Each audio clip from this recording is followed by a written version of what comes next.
Hi Booktube, and welcome to a new video.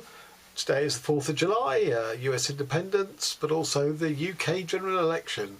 But it signifies the end of the first 6 months of reading for this year, so I thought I'd give you my midpoint sort of analysis. So I've read 68 books in all. 3 were non-fiction, so that's 65 were made up of 9 poetry, 1 plays, 2 short stories, so that's 12, so that's 50, I should have done this maths before, 53 novels. 33 were written by men, 35 were written by women, and geographically 10 were by British writers, 23 by American writers, 32 from the rest of the world, but that doesn't include the 3 non-fiction. That's simply for the fiction side of things.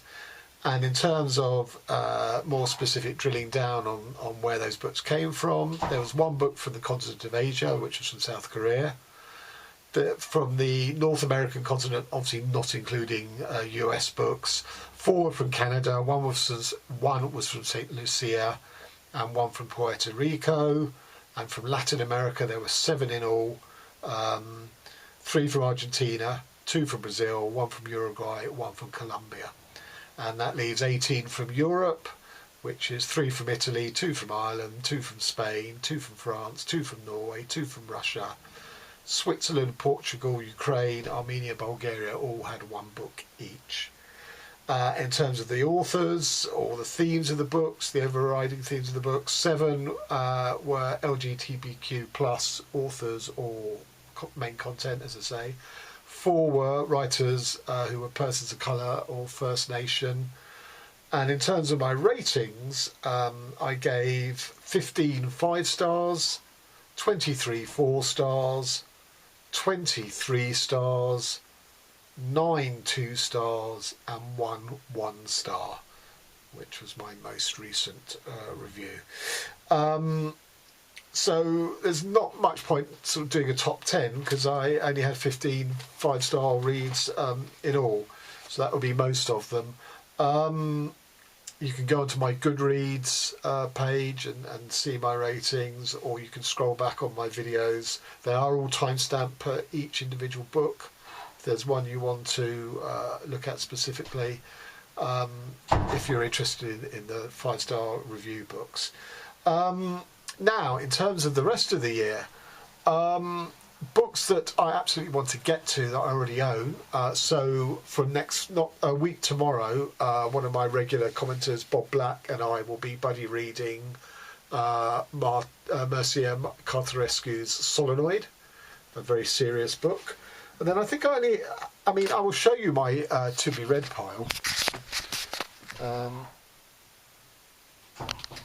It's serious. I mean, I think there's at least 100 books there. Sorry, I can't see the viewfinder, so I don't really know what I'm showing you, but that's the pile.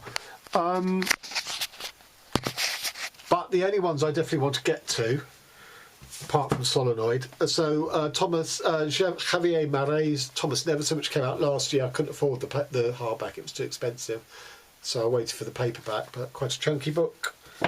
Ava by Carol Marceau. Really looking forward to this. I had to get this from Thrift in America. It's quite hard to get hold of.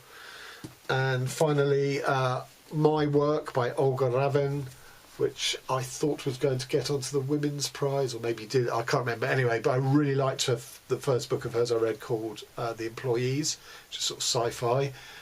This seems to be different, completely different about sort of motherhood. So those are 3 books that I own, plus the Cartarescu, that I definitely want to get to this year. But in terms of books that aren't yet released, or I don't own, so in August we have Eva Baltazar's 3rd book called Mammoth. Really liked both of her previous 2.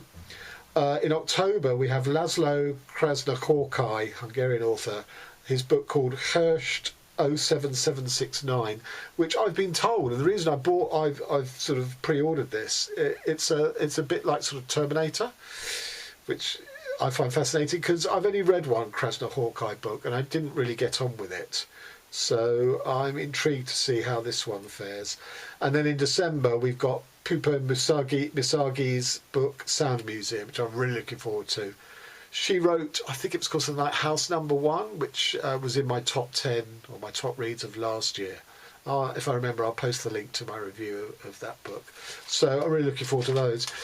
So some other books that aren't out yet or I don't own. So Miranda July's novel, All Fours, I really want to read. Now that's already out, but it's in hardback, and unless its price comes down, I'm not prepared to pay the price of that. I'm going to have to wait till it's out in paperback. The new Sergio de la Pava novel called Every ARC Bends Its Radian, that comes out in December.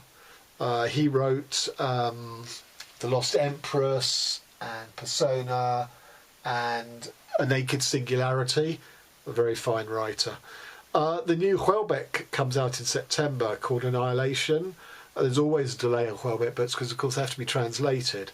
However, I have to see what price the hardback comes in at. Otherwise, again, I might have to wait till it's released in paperback. And then a book that I'm a bit confused about whether it's actually out or not, because it seems impossible to get hold of, but it's been published recently, so that I don't think it can be out of print. I just don't know how to get hold of this book. If anyone's heard of it and got a handle on where I might get, I've looked at all the usual places like Thrift and stuff. It's called Scenarists of Europe by Michael S. Judge. I think it might be a Dalkey Archive title, but I'm not sure. And then finally, The Sitter by Angela O'Keeffe, which again is out, but a bit too expensive, so I might just wait till that comes out in paperback. And a book that's just come out last week by an Australian author called Nicholas John Turner, who wrote Hang Them When They Are Not Here, which was, a really interesting experimental book. His new book's out. I'm very interested in getting hold of it, but it's self-published. So I'm not sure, again, quite how to get hold of that. He's Australian. So there you have it. That's my mid-year sort of book review of the books I've read, the ratings I've given, the distribution of where the authors and books have come from, and the prospect for the next 6 months. So till next time, thank you very much.